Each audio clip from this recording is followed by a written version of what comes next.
Yes, thank you very much, Professor Chomsky. Hi. Welcome, and please talk to us about unconscious mentality. Is that right? Turn you around the audience. Okay, everybody here? Yes, I I'll think turn so. you around. Thank you. Can I be heard? Yes. You can hear me okay? Yeah, okay. Well, for reasons of time, I'll have to skip some of what I've been thinking about for this occasion. I'm borrowing the term unconscious mentality from Ted's very enlightening reflections on consciousness, where he interprets it as unconscious belief, in his words, an old and known subject, to say the least, and not a particularly interesting one. Instead, I'd like to use the term more or less as Ted indicates when he defines mentality as, I'm quoting him, conscious and unconscious states and events that are explanatory of at least behavior, the unconscious states and events somehow related to consciousness, so as to exclude mere musculature, etc. What I'd like to do is to explore the possibility that conscious and unconscious states interact closely in explanation of overt behavior and internal thought, so closely that the elements of consciousness cannot be extricated without seriously misrepresenting mental life. Among unconscious states, we must include those that are inaccessible to consciousness, which are also interwoven inextricably in our mental acts.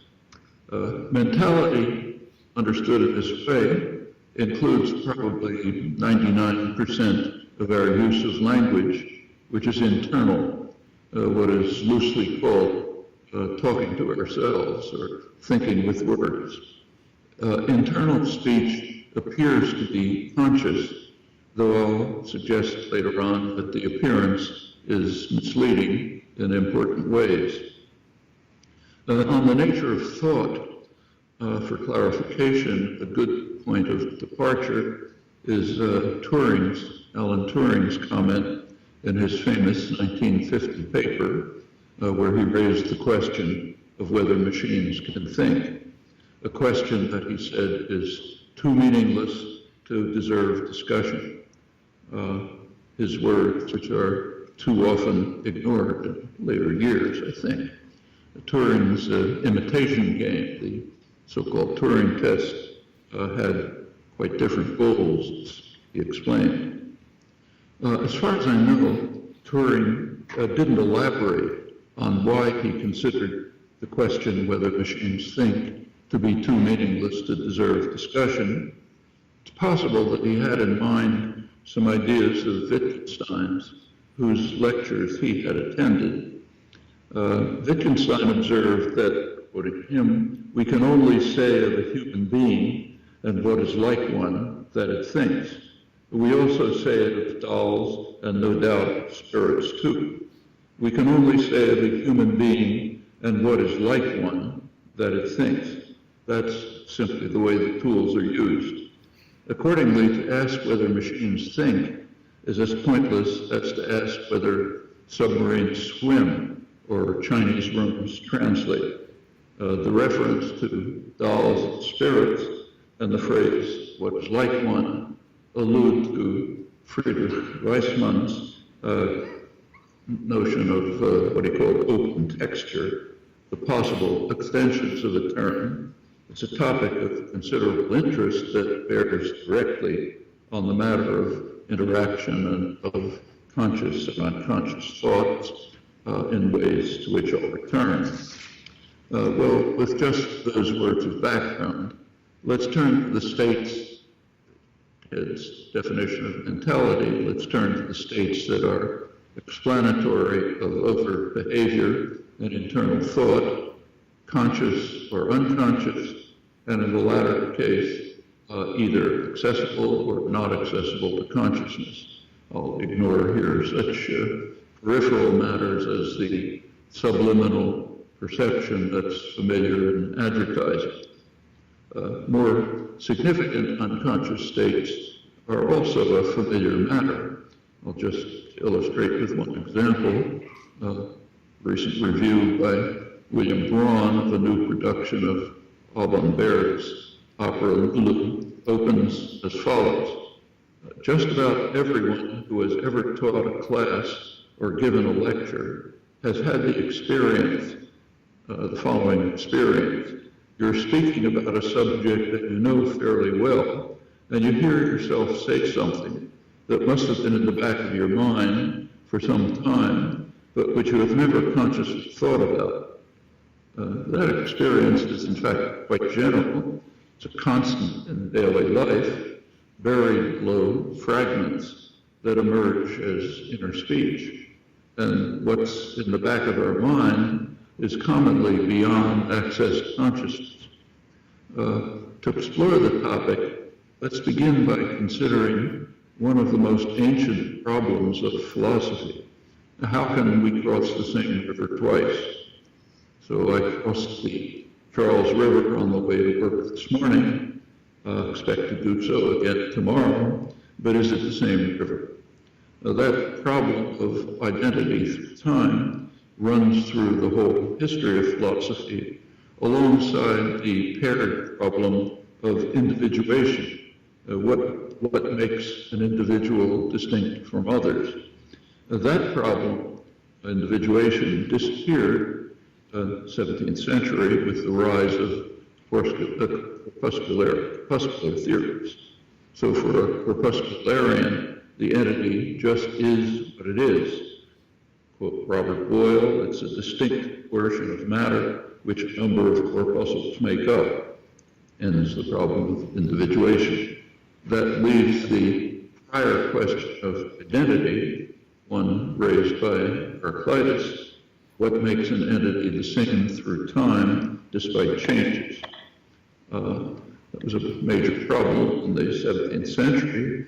Locke and Hume devoted a lot of energy to it. They initiated a subjectivist revolution, borrow the phrase of Udo Thiel in his masterful review of these issues. Along with others, Locke and Hume reformulated the question in cognitive rather than metaphysical terms. So for Locke, this is familiar, existence is preserved under the same denomination, that is, in terms of the abstract idea under which we consider the being. Hume interprets our tendency to assign identity through time in particular ways as instinctive, an act of the imagination that is unique to humans, its nature an impenetrable mystery held. The mystery is at least in part penetrable by exploring the words and concepts.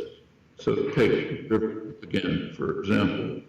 A good deal can be brought to consciousness by thought experiments that helps prepare the ground for potential explanation.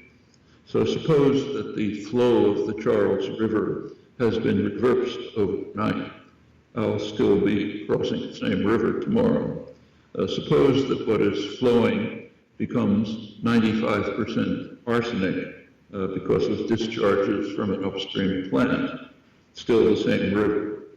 And the same is true without pursuing it of other quite radical changes in the physical object, as you can easily determine. On the other hand, with very slight changes, it will no longer be the Charles River at all. So if the sides are lined with a fixed barrier and it's used for oil tankers, it's the Charles Canal and not a river. If the surface undergoes a slight, virtually undetectable phase change to the glassy state, and the surface is roughened, and a line is painted down the middle, and it's used to commute to Boston, then it's the Charles Highway, again, no longer a river, despite the minuscule change. If you explore further, you can determine the contours of the concept and also the associated open texture, how we can extend it, how we cannot. These appear to be mental universals, or very close to it. Crucially, the meaning of the word, with all of this intricate complexity, is acquired by children in all of its intricacy, virtually without evidence, in fact, literally without evidence in most cases. And we then face the problem of explanation.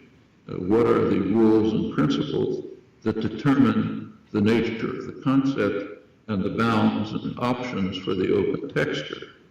Unfortunately, that topic has rarely been explored, though it does seem amenable to productive inquiry.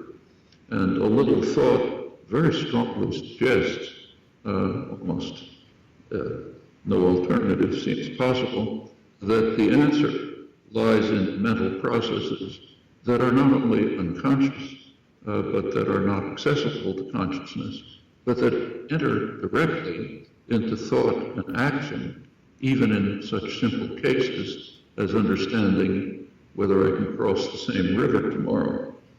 There has been some inquiry into these matters, back to classical Greece. So Aristotle, for example, considered the nature of the house, concluding that it's a combination of matter and form.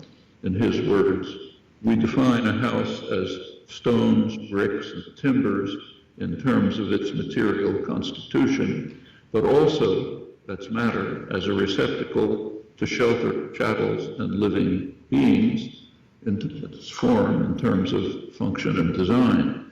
And we should combine both parts of the definition, integrating matter and form, since what he called the essence of the house involves the purpose and end of the material constitution. That means that house is not a mind-independent object.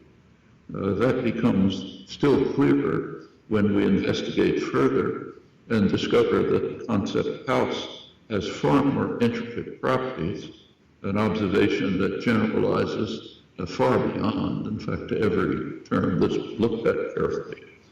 For Aristotle, all of this was metaphysics. He was discussing houses, and not the concept or house. But if we pursue the subjectivist evolution, we can more appropriately rephrase the account in terms of acts of Humean imagination, our modes of cognition to which experience conforms, in that classic phrase. Well, every term, concept that's been investigated at all has properties similar to Heraclitus's river and Aristotle's house. Identity is indeed determined by an act of Hume's imagination in curious and intricate ways, acquired without evidence, hence universal, with at most very slight variations. The investigations so far have been limited, rather shallow, restricted to thought experiments. Deeper inquiry should not be impossible. It has not been undertaken, I think, largely because of prejudice. The topics are ancient, but in the modern period they've been displaced by adherence to representationalist doctrine, more properly called dogma, which is illustrated in the titles of contemporary major books, basic texts in contemporary philosophy and psychology, such as W.V. Quine's Word and Object, Roger Brown's Words and Things.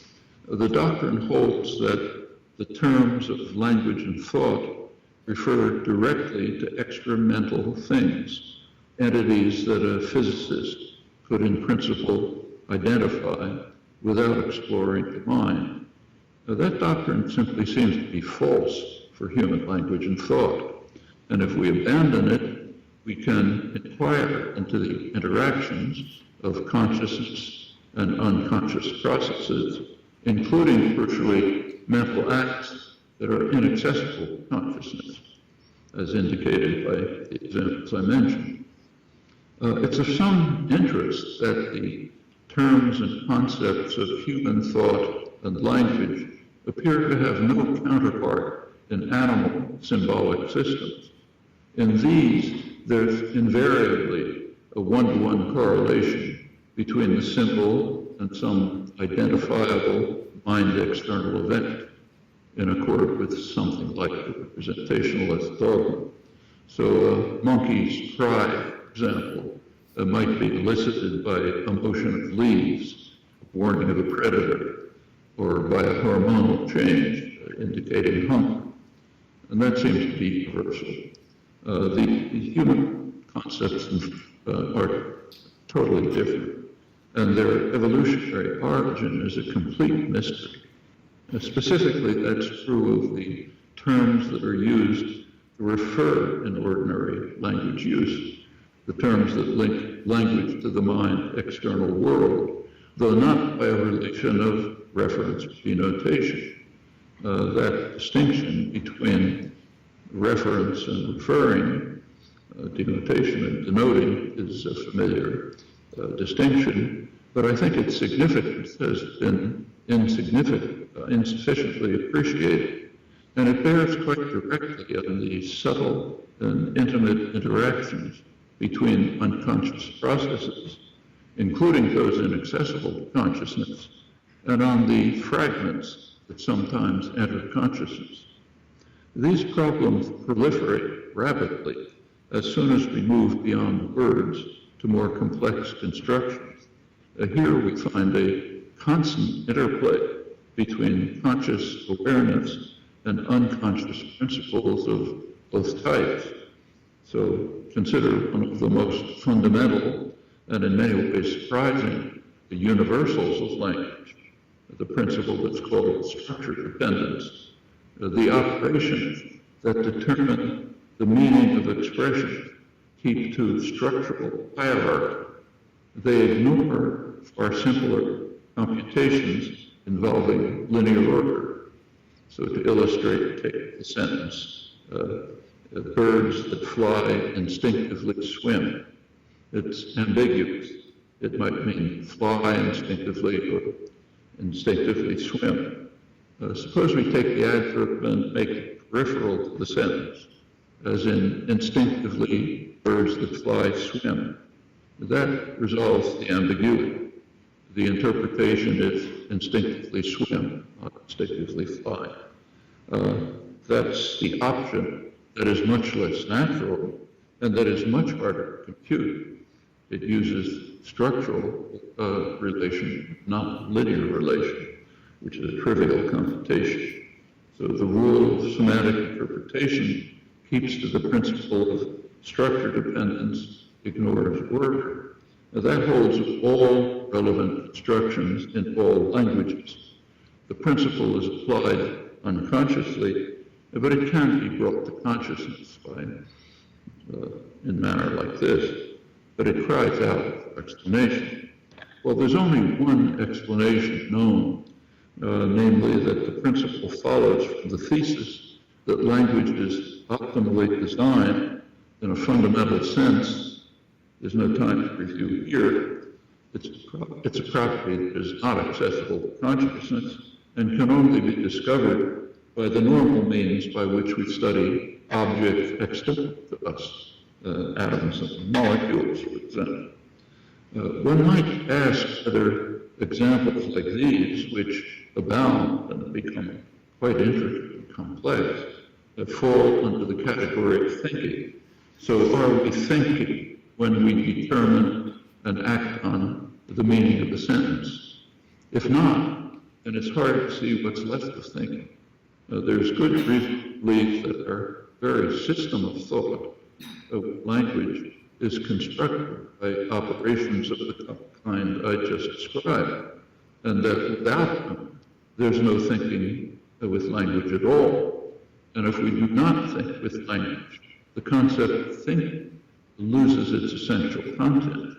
We would have to abandon even Wittgenstein's observation that people think maybe dolls and sparrows, since of course he had in mind the use of language and thought. Traditionally, language has been described by Aristotle as sound with meaning, or alternatively, as audible thought. Crucial difference. The latter rendition audible thought is closer to accurate. And what seems fully accurate is that language just is thought, which is occasionally audible or sometimes externalized in some other modality, sign, for example. More explicitly, each language is a generative process that yields an infinite array of structured expressions with fixed and determinate meanings, semantic interpretations. Hence, in fact, the basic framework for what's been called a language of thought, perhaps the only such language of thought. There's good reason to suppose that it's close to uniform among languages. The reason is not only what we discover but inquiry into a wide variety of languages, but also because of the crucial fact that these properties of language are acquired virtually reflexively with little or no evidence, so they must be among what Hume regarded as the parts of our knowledge that are derived from the original hand of nature, in modern terms, part of our genetic endowment, what's called universal grammar in contemporary usage. Well, if this is correct, we expect to find that word order and other arrangements of the surface forms that we articulate and hear are ancillary to language, basically reflexes of the sensory modality that we use for externalization. They usually sound, though other modalities serve as well.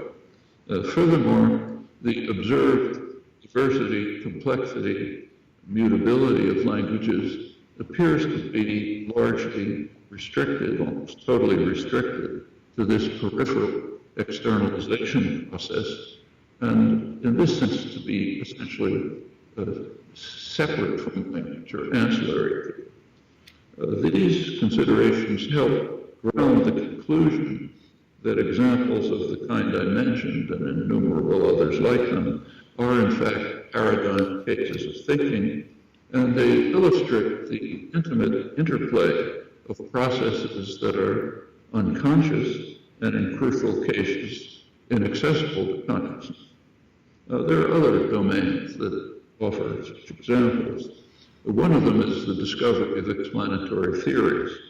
The most plausible approach to this opinion was outlined by Charles Sanders Peirce, who argued that theory construction is guided by what he called an abductive principle that puts a limit on admissible hypotheses, so that the mind, I'm quoting him, is capable of imagining correct theories of some kind and discarding infinitely many others consistent with the evidence.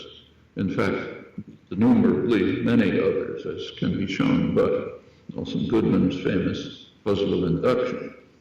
Such abductive principles restrict some feasible domain, the search for theories that are then subject to reflection, confirmation, and other criteria.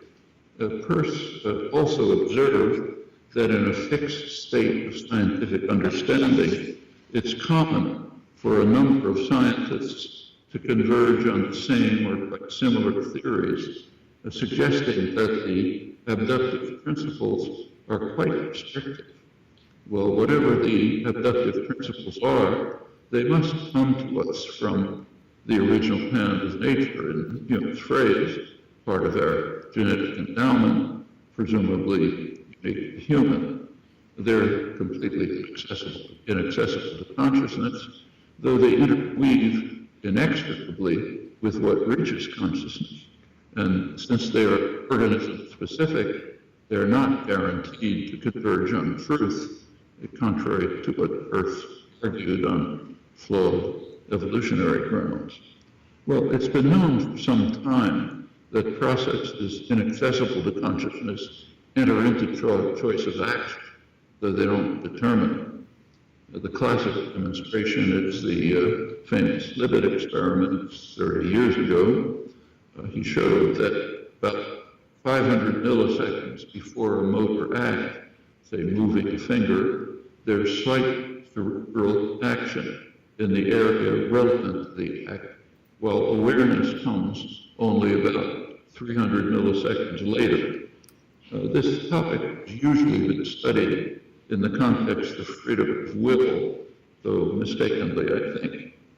Some have argued that from the temporal sequence, that the initial activation presents random alternatives for selection by conscious choice, model much like first abduction.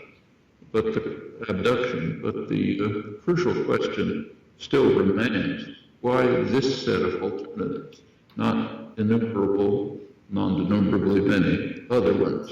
So we're left pretty much where we always have been, and we're in fact contemporary neurosciences. The recent review of the state of the art of the study of voluntary motion by two leading neuroscientists, Emilio Pizzi and Robert Agemian, they write that we are beginning to understand the puppet and the strings, but we have no ideas at all about the puppeteer. Whatever one may think about freedom of will, the results provide further evidence that inaccessible unconscious processes intermingle with what reaches consciousness. I mentioned that externalization of language is very rare. Almost all use of language is internal. So let's now venture into some really murky waters, barely explored, so we're limited to introspection and speculation.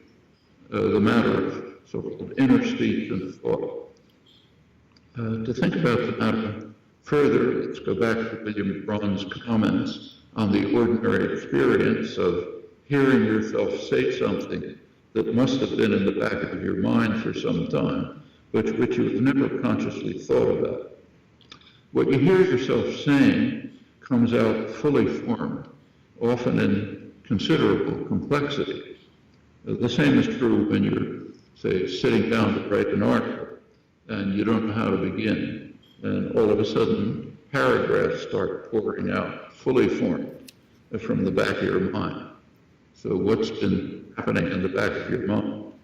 Well, it seems that the thoughts were being formed, being considered, shaped and elaborated, rejected as on the wrong track, finally being turned into an articulated form, all without awareness, with intimate intermingling of processes of the kind I mentioned that are inaccessible to consciousness. Introspection, which for now is all we have, suggests that much the same is true for what we experience in our speech. Without conscious reflection, we think to ourselves in words, often in complex and intricate construction, which quite suddenly appear to consciousness without awareness of any prior reflection. And in fact, typically what comes to awareness is scattered fragments, which sometimes are not easy to weld together into well-formed expressions. Quite commonly we search for the right words and phrases, recognizing that what we are saying to ourselves is not quite what we mean, and then trying again. Well, these efforts to attain what we mean but fail. They indicate that there's something that we mean, but that is inaccessible to consciousness, and we can try in various ways to approximate it.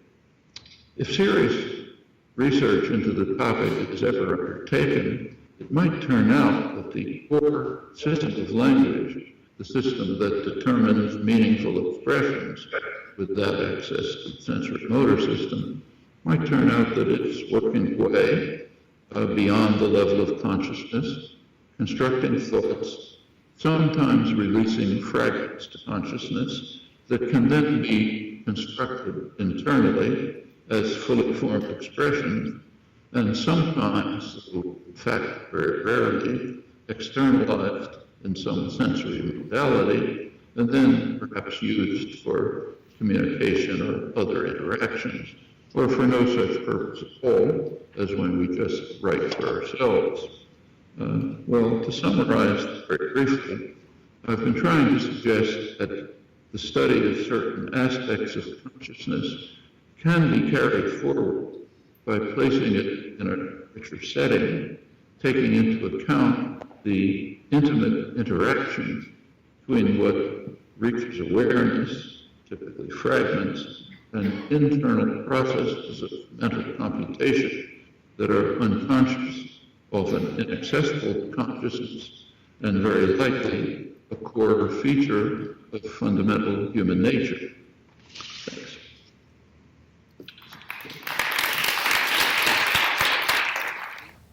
Noam Chomsky rescued a science. He rescued linguistics from a dark age. It's not the only thing he knows about. He knows about the world. And if people listen to him a little more, they listen to him a lot, the world would be a better place. One of my best dreams is that he should turn out to be a candidate for the President of the United States. Seems to me rather superior to the contenders we've got at the moment. I'm full of gratitude that he's appeared, although in this slightly ghostly way. I would, however, let down our happy connection if I said I agreed with everything he said. But I'm not sure that I do disagree with things. I am sure that I have a question or several questions, and I hope the Skype system will persist so that he can make an answer to the principal question. One of several themes in what he said and expressed so lucidly is that there is intermingling in, I guess, the explanation of behavior. There's intermingling perhaps in the explanation of more than behavior, of what he called, I suppose, consciousness, or what is accessible to consciousness, and something else which is part of the explanation of behavior. Now, to introduce my own terms here with which he may be willing to put up, there is the mental, there is the mind, and it divides into facts of consciousness and facts, in his usage, that are not accessible to consciousness. So much we can agree with. I kept being a little alarmed because I was worried he was going to say that these facts are so intermingled that you can't usefully direct yourself to the question, what is a conscious state? You can't usefully direct yourself to the question, what is the difference between that part of mentality which is consciousness and that part which isn't? Now, I take it we're still connected, are we? Yeah.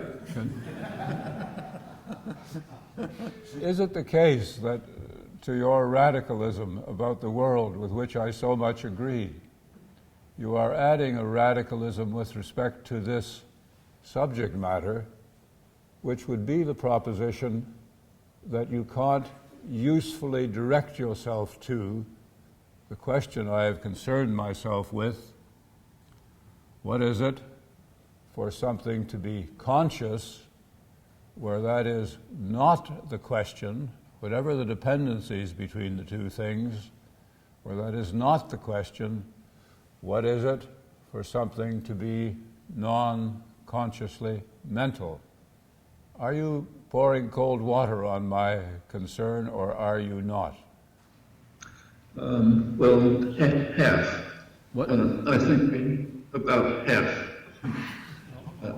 Can you still hear me? Am I still audible? Is my thought audible? Yes. Okay. Yes, you're audible. Okay. Well, I think Is it? it's a little bit like the discussion of the word river or house.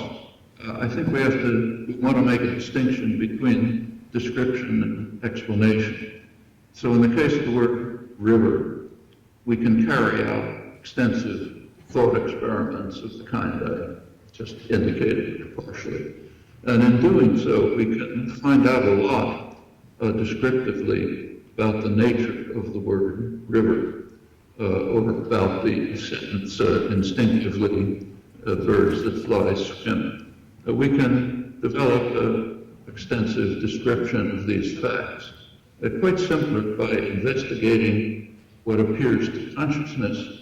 We can carry out a description of states of consciousness and distinguish them from other states. But that all cries out for explanation. Once we have the description of the word river or house, its bounds, its open texture, and so on, once we have a description of the property of structure dependence, which enters into the determination of meaning of expressions in quite surprising ways, then we ask ourselves, why? Why is it this way and not some other way? And I think as soon as we enter into that question, we are immediately faced with the fact that two kinds of unconscious mentality enter intimately. One kind is the kind that is unconscious, but in principle accessible to consciousness. The other kind that is unconscious and in principle inaccessible to consciousness.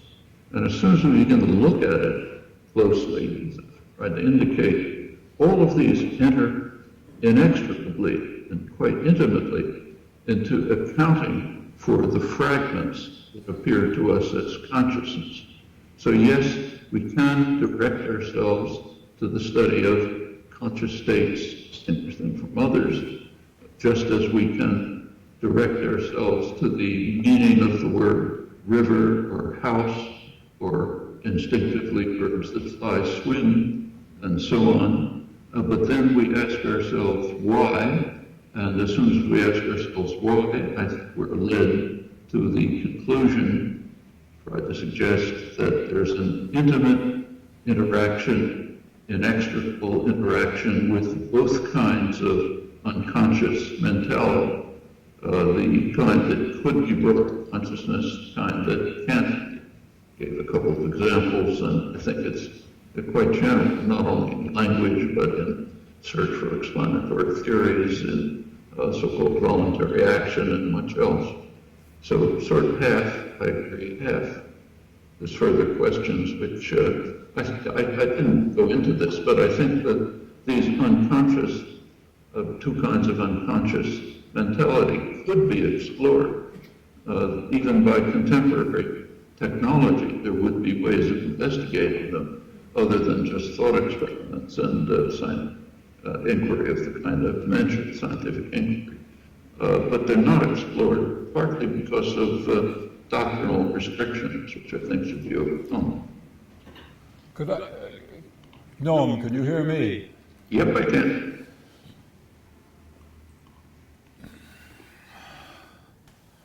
I feel on the run, but I'm not quite sure that I should be. And I guess a part of my puzzlement is this. It has to do with explanation. Now, the term, as we will agree, can be used two ways. You can explain the nature of something, where that is, in ordinary English, to say what it is, to give its character, the explanation of the nature of something. And very differently, you can explain a thing or explain the occurrence of the thing by giving a causal or other lawful account of something with which it's connected, I half worry that the project I'm engaged in with an awful lot of other philosophers, that is, the project of the explanation of the nature of consciousness, the explanation of what it is to be in a state that is accessible to consciousness, can't be dealt with satisfactorily, in your view, without giving, to be very brief, a causal and lawful account of antecedents and correlates and things like that. Now, is that a mistake on my part? When you are so insistent about intermingling, is it because you think that the nature of a thing, i.e., the state of being conscious, cannot be characterized without giving, so to speak, a causally explanatory account? Well, it's not quite what you're calling an explanation of the nature of the thing is what I was calling description. I think that's just a terminological distinction. So let's be concrete. Take the simple case that I mentioned. Instinctively, birds that fly swim. Okay? There's a fact we describe, which is consciousness. Namely, it means instinctively swim, not instinctively fly. So it's different than birds that fly, instinctively swim, which can mean neither. That's just a fact. We can all bring it to consciousness immediately. We can then go, we can describe those facts. We then notice that facts like these all fall under a very general principle, the principle that I call structure dependence, which happens to be universal for language and thought and language. Namely, the computations that determine the meaning of an expression disregard the order of the words. They only pay attention to structural hierarchy. Now, if you think about it for a minute, that's quite puzzling. It's been a puzzle for 60 years. The reason it's a puzzle from a scientific point of view is that computation with order of words is trivial. Computation with structure is quite complex. But reflexively, without awareness, we take the complex construction, always in all constructions, all languages, and ignore the simple construction. Actually, there's even, I won't go into it unless you're interested, but there's also a neurological evidence indicating corresponding to these facts and psychological evidence. But it's an overwhelming fact. Okay, so far we're all within description, what I would call description of the phenomenon, what you're calling explanation of the nature of the phenomenon. But now we ask a further question, just as scientists. We ask, well, why is it this way, not some other way? We ask, why is it this way? Yes. Why is it that universally humans, reflexively, infants of all cultures, all languages, pick the complex computation and ignore the simple computation? Well, at this point, I picked this example because there does happen to be a reasonable explanation. There's no time to go into it. But the explanation leads us back to a rather deep thesis, that the thesis that the core of language, and by language, remember, I mean thought with language. The core of thought with language is in fact an optimally designed system. It's something like a snowflake, which takes its form because of complex, intricate form, simply because of the nature of the physical world, not through natural selection. And it seems to be the case that something like that is true of language, and to the extent that it's true, interesting thesis, it would follow that we're compelled to pick structural dependence and to ignore word order, which has to do not with language and thought, but rather with the sensory modality that we're using to externalize it. It's just a fact about a articulatory system that you can't talk structures. You have to string things out in words. But that's pretty much extraneous of language. In fact, if you use sign, you use different arrangements. If you look at it evolutionarily, the sensory motor system was in place hundreds of thousands of years before language apparently emerged. So you have this internal system going on, kind of, I think, operating almost close to optimally from the point of view of computation. And then you can choose, and we very rarely do in life, but you can choose to externalize it in a sensory modality, and you have to pay attention to the sensory modality, which imposes certain constraints, order of word. So we're misleading ourselves if we look at the surface form and think we're studying the nature of language and thought. Well, if what I said is correct, it's all totally unconscious and inaccessible to consciousness. It can be discovered only in the way we discover that water is made up of two gases, studying it in a manner that we study things external to ourselves.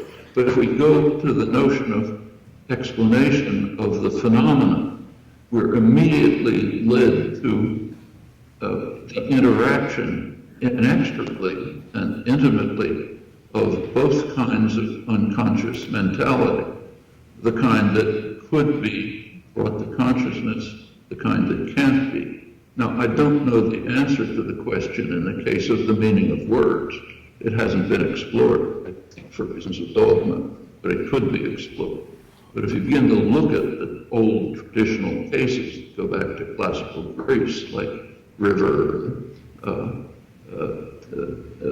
house, or nature's person, tree, just about anything you look like, you find, to use your terms, an explanation of their nature consciously, in my terms, description of their nature consciously. But then we at once ask ourselves, why is it this way, not innumerable other ways? And the same is true, I think, of, say, Persian abduction. We can, as he to some extent did, say that in particular cases, scientists pick out this tiny set of admissible hypotheses, omitting non-denumerably many others.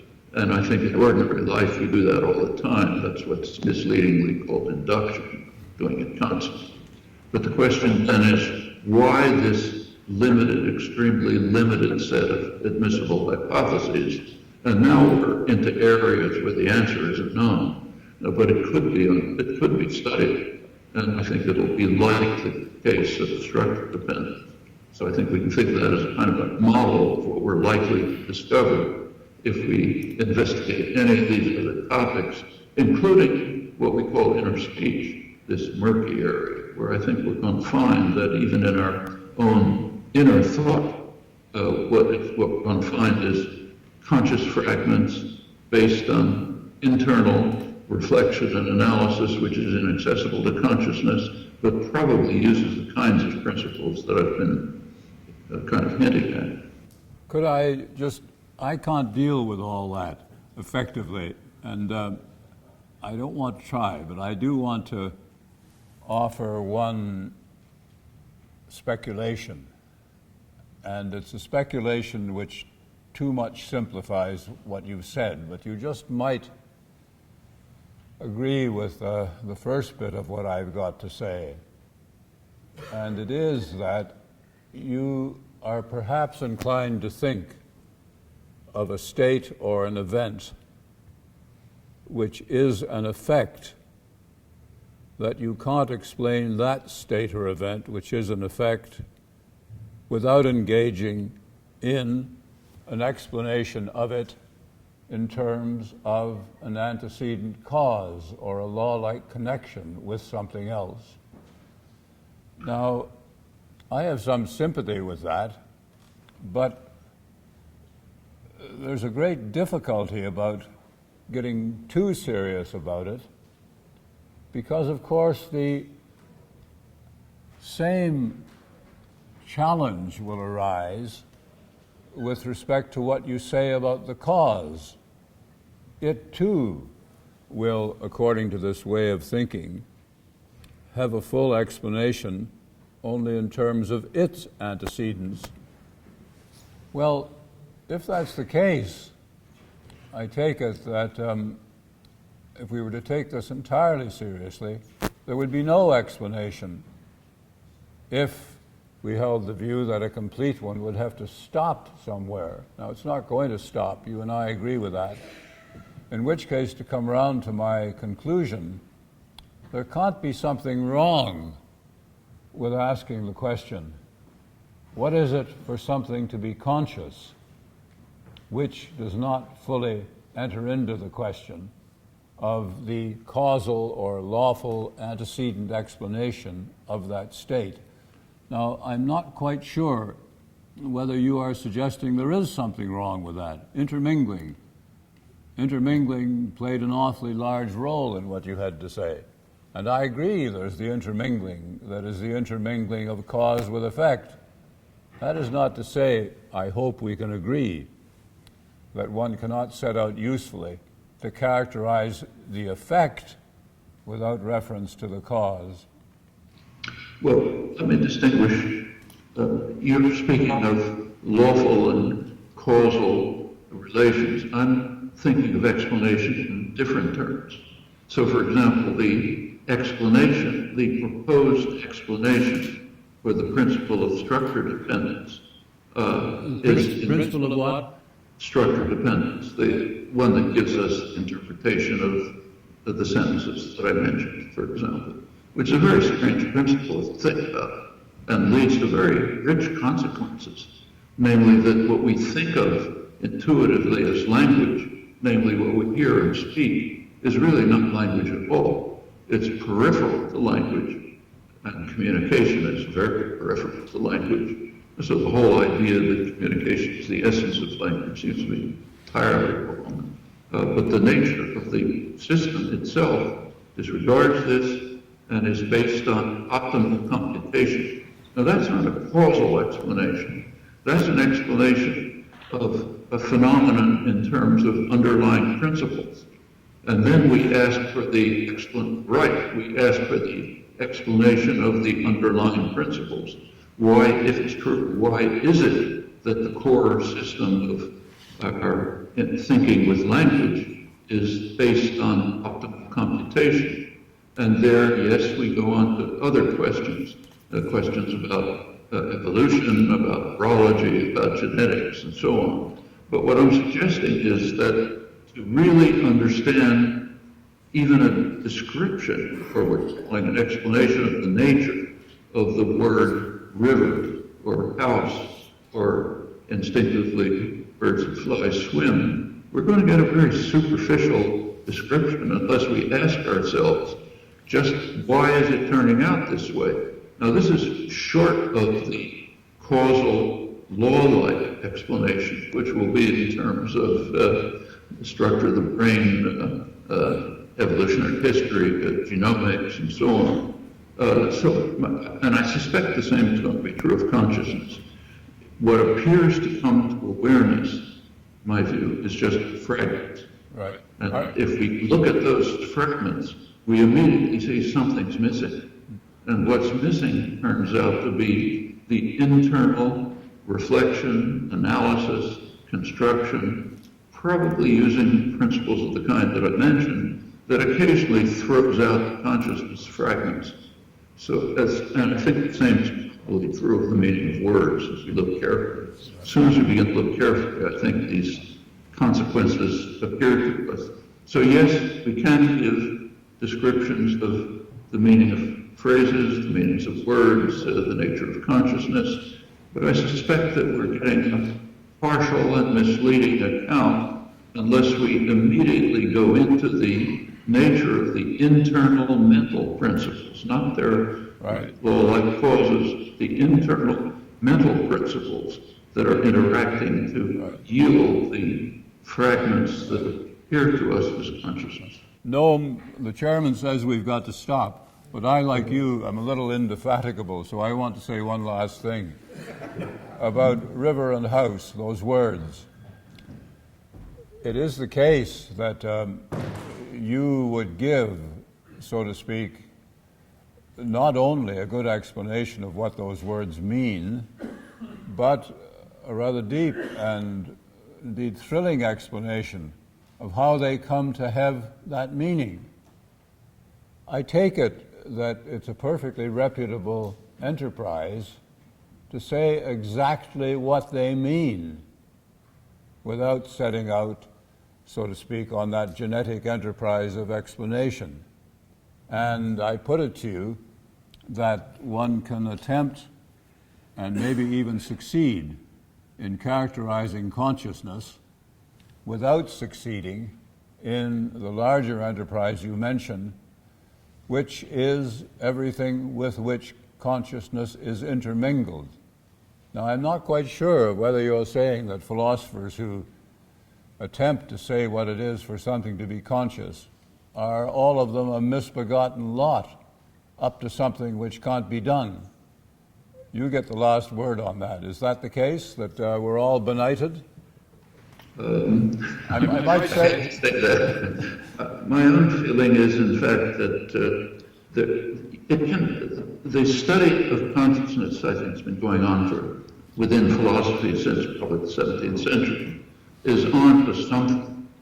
But my feeling is it's going to be fragmentary, just as the study of the word river or house, which you can carry out in great detail thought experiments, would be kind of misleading. You can do it, but you would be missing something very crucial about the meaning of the word river or house, or the sentences that I gave, because you do not see what is involved in giving that meaning. And this does not point to genetics, neurology, evolutionary theory. It's just keeping what's in the mind.